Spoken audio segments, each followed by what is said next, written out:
Assalamualaikum warahmatullahi wabarakatuh.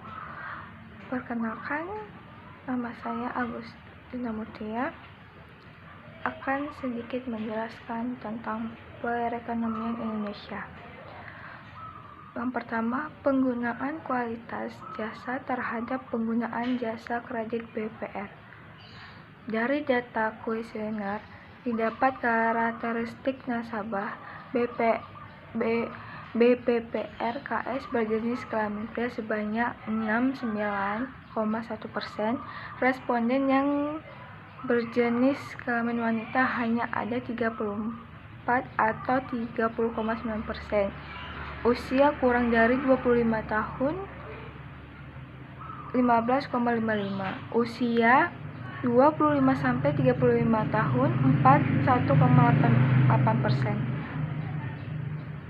Usia 36-45 tahun 31,8%. Dan usia di atas 45 tahun 10,9%. Dari data di atas dilihat bahwa usia rata-rata didominasi oleh usia 25-35 tahun.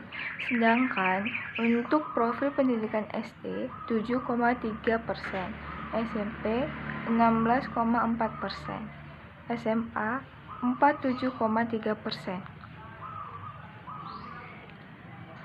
Selanjutnya, BOPO merupakan rasio antara biaya operasi terhadap pendapatan operasi. Menurut Sri, bank sebagai agen of trust, agen of development, serta agen of service, maka salah satu kegiatan bank adalah memberikan pelayanan jasa kepada masyarakat dan menghimpun dan menyalurkan dana, biaya operasional dan menghimpun dan menyalurkan. Biaya operasional digunakan untuk mengukur tingkat efisien dan kemampuan bank dalam melakukan kegiatan operasionalnya. Biaya operasional merupakan biaya yang dikeluarkan oleh bank dalam rangka menjalankan aktivitas usaha pokoknya seperti biaya bunga, biaya tenaga kerja, biaya pemasaran, dan biaya operasi. Assalamualaikum warahmatullahi wabarakatuh. Nama saya Arinda Nurhalijah.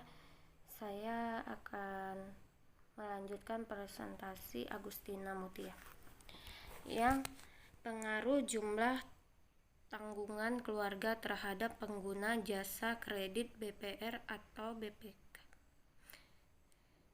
PT BPR Dharma Berjuang 45 adalah salah satu bank perkreditan rakyat atau BPR di wilayah Kabupaten 50 kota yang mampu bertahan di tengah ketatnya persaingan antara BPR yang berada di Payakumbuh dan Kabupaten 50 kota dengan visi mewujudkan BPR yang tangguh dan berdaya guna bagi masyarakat.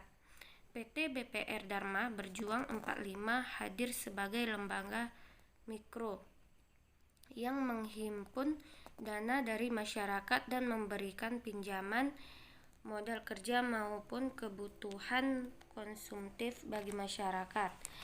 PT Dharma Berjuang 45 melaksanakan kegiatan kredit sebagai salah satu fungsi daripada lembaga keuangan ini.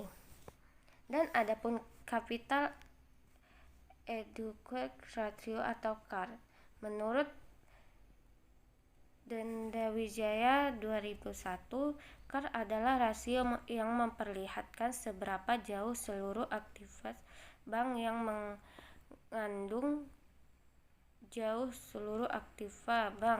mengandung risiko atau kredit atau penyertuan surat berharga tagihan pada bank lain ikut dibiayai dari dana modal sendiri. Bank di samping memperoleh dana dari sumber-sumber di luar bank seperti dana masyarakat, pinjaman utang, dan lain-lain. Dan adapun pengaruh non-performing loan atau NPL. Rasio NPL menunjukkan kemampuan manajemen bank dalam mengelola kredit bermasalah yang diberikan oleh bank. Apabila suatu bank kondisi NPL tinggi, maka akan memperbesar biaya lainnya, sehingga berpotensi terhadap kerugian bank. Mawardi 2005. Semakin tinggi rasio NPL, maka semakin buruk kualitas kredit yang menyebabkan jumlah kredit berupa semakin besar, sehingga dapat menyebabkan kemungkinan suatu bank dalam kondisi bermasalah semakin besar. Mungkin hanya ini yang dapat kami sampaikan. Kami akhiri. Assalamualaikum warahmatullahi wabarakatuh.